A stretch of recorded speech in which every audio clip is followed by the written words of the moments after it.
Hi guys, so we're going to try this again. The audio should be working now, and I also changed the background. Now it says green blurry thingy, which is cool. Alright, so let's get to those questions. Mindy asked, have you ever seen a narcissist change and choose to heal? And per my text response there, nope, I haven't. And this is because of what I call the gatekeeper phenomenon. This is a phenomenon it's a term I use to explain how the brain audits information and considers what is real, what is valid, and what is not. And narcissistic thinking has one root assumption: I'm right, you're wrong. And that is the ultimate gatekeeper because it shuts down any consideration of other people's points of view. It is also the reason that they lack empathy. It's another reason as well that they're able to display what would appear like understanding or comprehension of what's right and wrong and yet still not do it. It's because they know, but they don't feel. They don't understand emotionally or in an emotionally cognitive way that what they do affects people and that matters. They believe that your feelings, your experience of them is just because you are wrong. There's something wrong with you. You shouldn't feel that way. If you do, it's your own darn fault. You shouldn't have treated me that way, that kind of thing. This is why they aren't going to change, because they will not acknowledge other people's realities and experiences. So, let's see. So, yeah, you can't really make that happen. The codependent fantasy is completely rooted in the idea that we can change somebody else's feelings. We can fix them. Get out of that fantasy, return your focus back to yourself, take your life back, and you'll be able to succeed quickly and effectively in your life. Okay. Especially, another thing is if they change, it's not going to last. The most substantive change that would have to happen in a narcissist's life is for them to actively acknowledge that I really screwed up and I hurt you. My behavior is toxic and I need to leave you alone and go and work my shit out somewhere else. That isn't going to happen. They're not going to do that kind of thing because they're victims. All right. So Melissa asked the question, what MP3 will help me deal with the loss of my narc relationship? Definitely the grief validators, the sadness and loss validators, along with the release MP3s that come from Addiction to Connection. You can find all of those, Melissa, in the Heal Tool Index PDF. All you got to do is log into the university, click on Codependency Confidence, scroll all the way down to Tools and Guides, and then you'll see Heal Tool Index right there. You click on that, open it up. Okay. And then you stay, let's see, intermittent reinforcement causes a trauma bond. No contact breaks it, but finding a substitute for my need is not quite the same. It takes time, etc. The addiction to the relationship is hard to break biochemically, so validate my feelings. Feel them. How long will it take?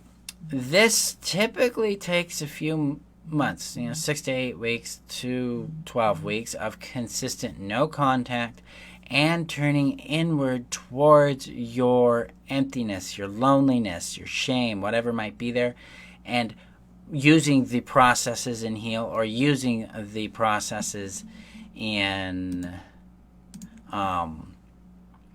Addiction to Connection to restore connection to yourself so you don't need it. You only have to go through this once if you're willing to do that internal reconstructive work. The process is going to be uncomfortable, but then you're going to start to realize that it feels good to let it go.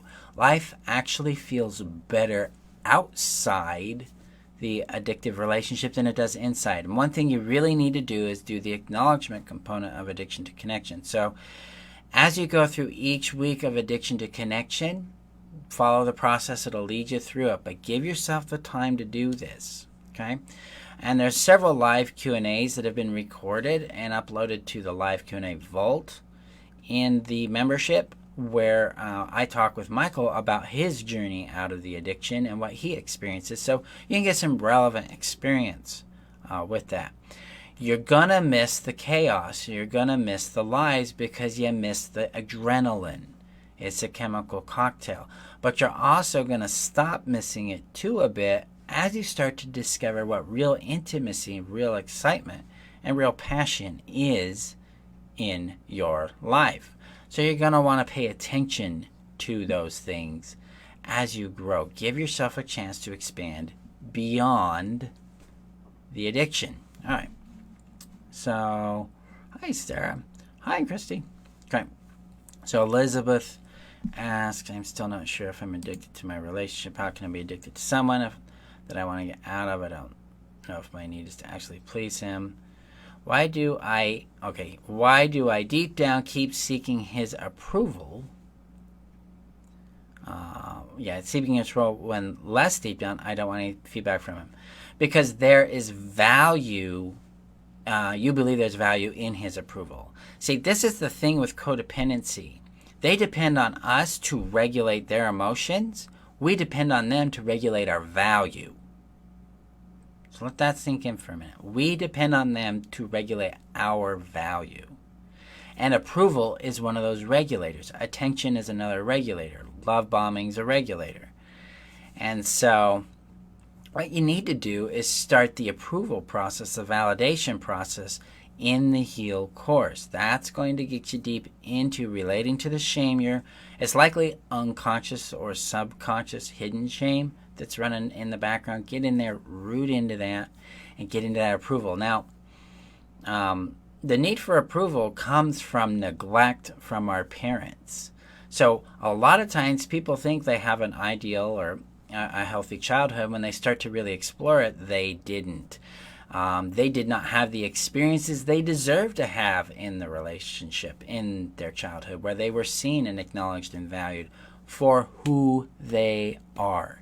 See, I thought my childhood was fantastic until I started exploring my own codependency, and then I started to see that my parents, while sometimes abusive, were far more neglectful. And then it started to unravel. It started to make sense. I'm like, oh, I get it. I see why I need approval, because I didn't get a whole lot of it about who I am. So I think that's what you're going to experience here, Elizabeth. So give the process, especially in HEAL, a chance to guide and inform you about what's going on for you in those, in your past there. But yeah, you can't, let's see. Yeah, his disapproval cuts so deep.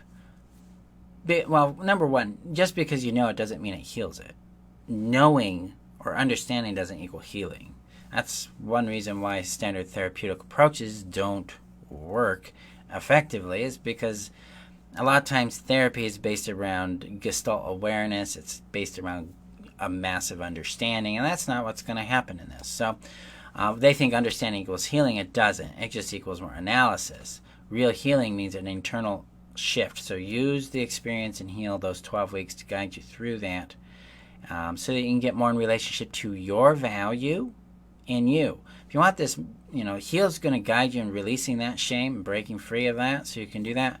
And then, like what we're practicing in the mentorship with Being You Brilliantly is about really accessing value from an energetic state and using that to propel us deeper into that sense of value, so we're not hooked on their approval anymore.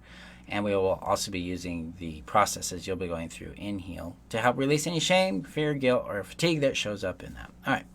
So, and then I've got 3 minutes before the Q&A for that starts, so I'm going to jump into Jackie's question here. Let's see. Let me rephrase that. I was thinking more angry about the parts of our past were amazing about the dysfunction and abuse. All right, so I don't see a question, but allow yourself to grieve, allow yourself to be angry, validate those feelings, get in connection with them, Jackie, because, there are good times and then there are rough times, and they both matter. But what was really important in any relationship is what are the bad times, what are the difficult times, because if they're toxic issues, then we've got a problem. If they're common relationship struggles like finance or health or just an incompatibility or an ongoing disagreement, we can work those things through. So, okay, guys, thank you for being a part of the group. Thank you for showing up, and thank you for the trust you give me in your life. I appreciate you. Now, enrollment for Being You Brilliantly is closed, but it will open again on May 13th. So if you want to take your voice back, if you want to reclaim your value, and you want to discover the power you have in choosing and receiving your reality, your life, go to app.freetheself.com and reserve your seat for the upcoming opening so that you can get in on this quickly and with some special pricing. And I've got a surprise for you if you do that.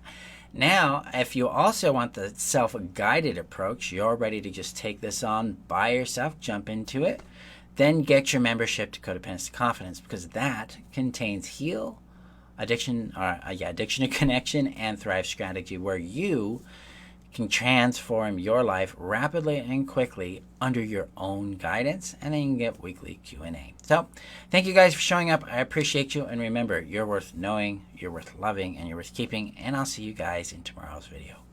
Bye-bye.